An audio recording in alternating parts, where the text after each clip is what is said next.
It was a Saturday afternoon when I found it.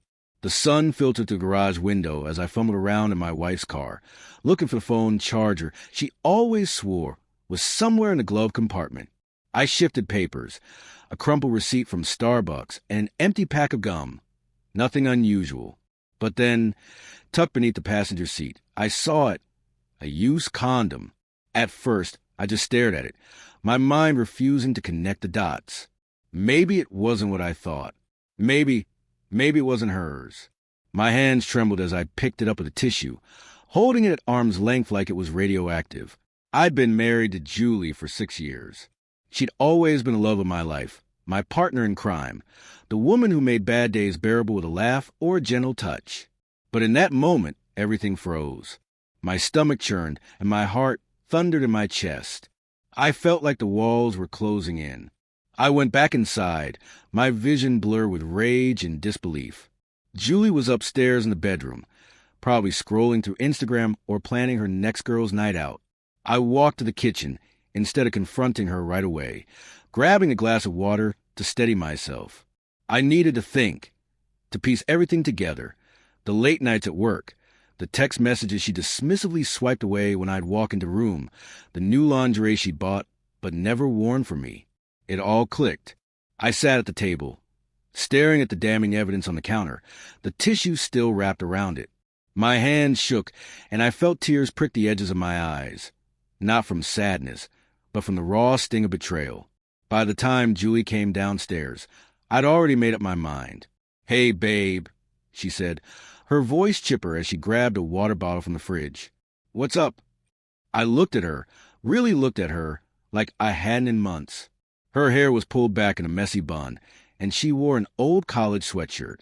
She looked so normal, so unassuming it made me sick.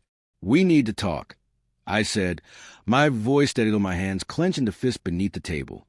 She turned to me, her expression curious but not concerned. "Okay, what's going on?" I gestured to the counter. Her eyes followed my hand, landing on the tissue-wrapped condom. For a split second, I saw it. The flicker of panic in her eyes, the twitch at the corner of her mouth. She quickly masked it with confusion. "What is that?" she asked, her voice higher than usual. "You tell me."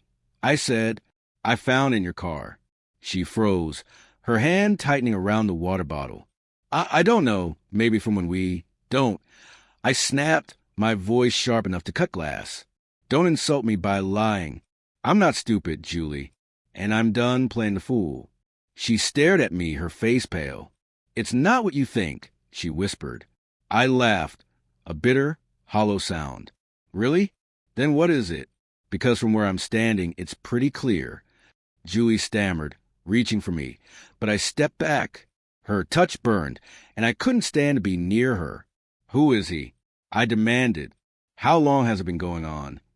Tears welled in her eyes, but I felt nothing, no sympathy, no sadness, just a cold, seething rage.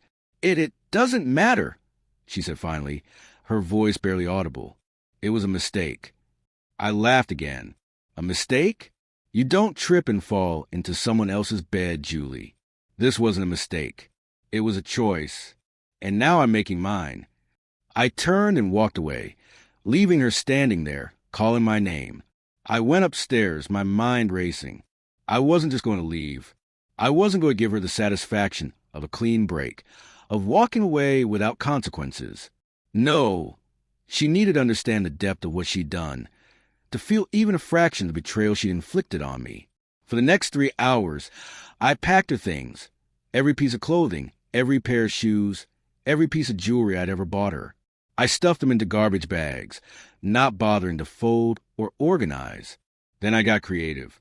I printed out screenshots of our wedding photos, our vacations, even the ultrasound of baby we lost 2 years ago.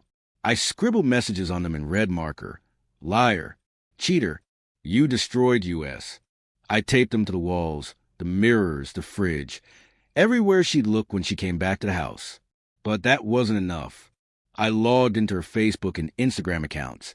She'd foolishly saved her passwords on our shared computer and posted a single, simple message. "Hi, everyone. Just wanted to let you all know that I've been cheating on my husband for months. Hope you're all having a great day. Petty? Maybe, But I didn't care. She'd humiliated me, and now it was her turn. Finally, I called her parents. They'd always loved me, always treated me like the son they never had. I told them everything. Her mom cried. Her dad cursed. They promised to talk to her. I didn't need their pity, but I wanted them to know the truth. By the time Julie came home, the house was a battlefield of our memories. She walked in, her eyes wide with shock as she took in the mess, the photos, the garbage bags lined up by the door. "What the hell is this?" she screamed. I stood in the living room, arms crossed, my heart pounding but my resolve unshaken. "This is what happens when you destroy someone's life." I said coldly, "This is your mess now." She tried to argue, to cry, to beg, but I was done listening. I handed her the divorce papers I'd printed earlier that day. "Sign these," I said, "and get out."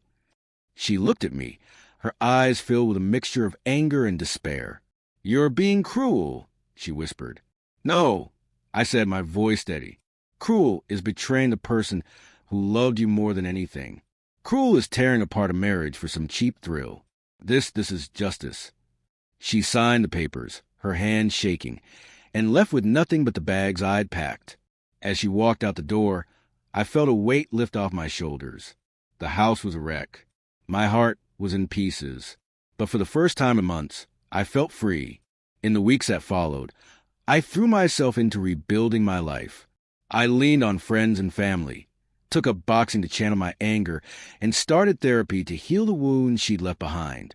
It wasn't easy, but day by day, I felt stronger, more in control. One evening, as I sat on the porch watching the sunset, my phone buzzed with a text from Julie. "I'm sorry. I messed up. I hope someday you can forgive me." I stared at the screen for a long moment before deleting the message. I didn't need her apologies or her regrets. I had my own life to live, and it didn't include her anymore. As the sun dipped below the horizon, I felt a sense of peace I hadn't known in years. Julie was my past, but my future, that was mine to create, and I intended to make it better than anything she'd ever taken from me.